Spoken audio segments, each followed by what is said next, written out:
saw a really interesting post the other day about different types of people in terms of retirement. And people who've retired tend to fall into three categories. So you have the first category, which is those who love retirement. Now, often they're people who, have got lots of friends outside the workplace, have got lots of other interests, are maybe busy people or just people that just enjoy their own company as well. The second group were those who hate retirement, and those are people often whose whole identity is wrapped up in the workplace. They love being busy in that way. They've got acquaintances and friends within the workplace and not as many outside. And so when they finish, they feel as though they've lost direction and lost friends as well. I've seen that there's been a number of people in the 60 plus club who have talked about the fact that they maybe gave up work and then went back into it. And that's fine. If that's what makes you happy and what makes you tick and will keep you going and make you feel young and invigorated, go for it. You don't have to retire. It's not a requirement that we all have to stop working. We all work in different ways. We all need different things. So if that's what you need, go for it. And then the third ones are those who are on the journey, basically, are at the moment ambivalent. They're not sure whether they're going to like it or not. But those people tend to move towards the liking, because if you don't come into retirement hating it, then it's likely that you've got some interest and you've got other things that you're going to do. So I was thinking, how does that fit for me? And my immediate reaction was, I love retirement. I'm really surprised I love retirement.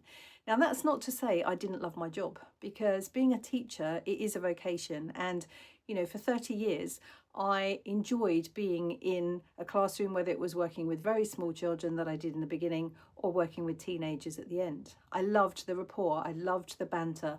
I loved teaching. I love the fact that, you can actually inspire somebody to do something. And some of the students I had were incredible, because they came from families they'd never even thought about further education or making careers or anything like that. And then by the end of it, they were going off to university to get degrees. They've got masters, they own nurseries. So, it's inspired their lives. I also had lots of friends within the workplace as well, and I have managed to keep in touch with them.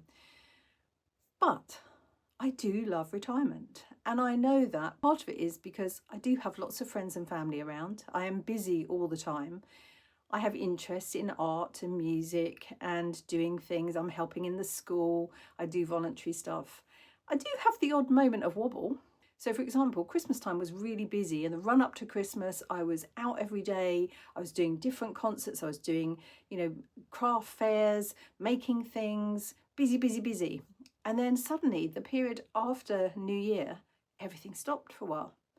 The weather wasn't nice enough to go out for my walk so much. The school wasn't open yet, so I couldn't get back into that pattern. And I had a couple of days of like, oh, what the heck am I doing again? I recognise that every time a new term starts, I have another little wobble. And that's because my whole brain is geared up to term starts at this time and off you go. And then all of a sudden it's like term starts at this time. Oh, and I don't, off I go. So what does that mean for me? But gradually I've built things in again, and now I'm at the point, a couple of days later, I mean, really, it's not very long, but a couple of days later, I'm now thinking, no, actually, I do love retirement. I love the fact that I can make my own choices. I can plan holidays outside the season. So yes, I know that I am really lucky. I'm lucky to enjoy what I'm doing. I'm lucky to have friends and family around and, can make these choices. If you're about to retire, if you are in retirement, if you are having a hard time, an easy time, if you've got hints and tips, put them in the comments and it might just help someone else. Anyway, have a great day.